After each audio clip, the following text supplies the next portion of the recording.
किसान साथियों राम राम। आशा और उम्मीद करता हूं कि आप सब ठीक ठाक होंगे। साथियों, हम चर्चा करने जा रहे हैं सोयाबीन के भाव के ऊपर। और सोयाबीन के भाव के बारे में मैंने बहुत पहले आपको ये बात बता दी थी कि सोयाबीन के फंडामेंटल काफ़ी मजबूत हैं, मंदी कम और तेज़ी ज़्यादा होने के आसार दिखाई दे रहे हैं।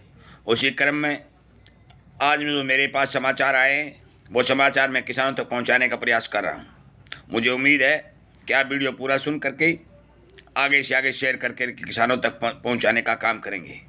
इसी तरह की जानकारी यदि आपको चाहिए तो आप कृपया करके हमारे इस जागरूकता रूपी चैनल को सब्सक्राइब करें और इसी तरह की जानकारी प्राप्त करें। साथियों, सोयाबीन के बारे में बहुत ही महत्वपूर्ण खबर निकल के आ रही है और आप सभी को पता है कि 10-20, 50-100 रुपये प्रतिदिन सोयाबीन में तेज़ी देखी जा रही है। हवाला खाड़ी देशों से व्यापार प्रभावित होने का दिया जा रहा है या फिर देश के अंदर फसल के कमज़ोर स्थिति को देखते हुए खपत की डिमांड अच्छी होने की भी बात कही जा रही है। परंतु इसी बीच एक समाचार जो अर्जेंटीना से आया है, वहाँ पर लगातार मौसम खराब हो रहा है और उस मौसम खराब के कारण हार्वेस्टिंग नहीं हो रही है। हार्वेस्टिंग नहीं होने के कारण वहाँ का स्टॉक लगभग 15 लाख टन घट चुका है।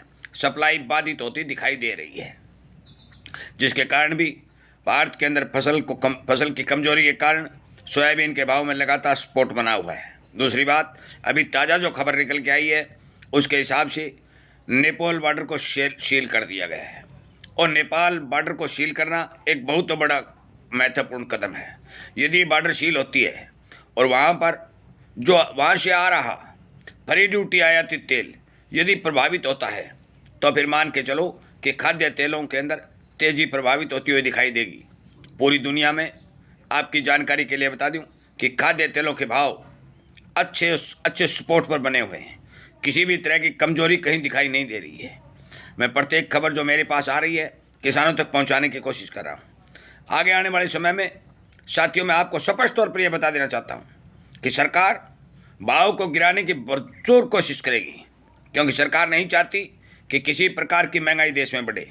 परंतु फिर भी मुझे नहीं लगता कि एक महीने तक, स्पष्ट तौर पर बता देता हूँ, एक महीने तक सरकार, जब तक ये खाड़ी देश का युद्ध चल रहा है, अर्जेंटीना में मौसम खराब चल रहा है, नेपाल बॉर्डर सील चल रही है, तो सीधी बात और सच्चाई है कि किसी भी तरह की भाव में कमजोरी देखने का अनुमान नहीं लगाया जा सकता।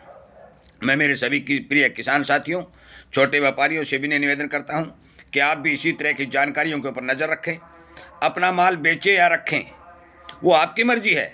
खबर पहुंचाना, आपकी आवाज़ को उठाना और जन जन तक हमारे वीडियो पहुंचा करके उन्हें जगाना, ये हमारा कर्तव्य और फर्ज बनता है।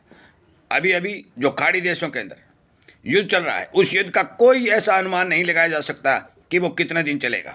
हो सकता है कि वो 1 महीने चले, हो सकता है वो 4 दिन चले, हो सकता है वो 6 महीने तक लगातार चलता रहे, क्योंकि रूस और यूक्रेन का युद्ध काफ़ी लंबे समय से चल रहा है।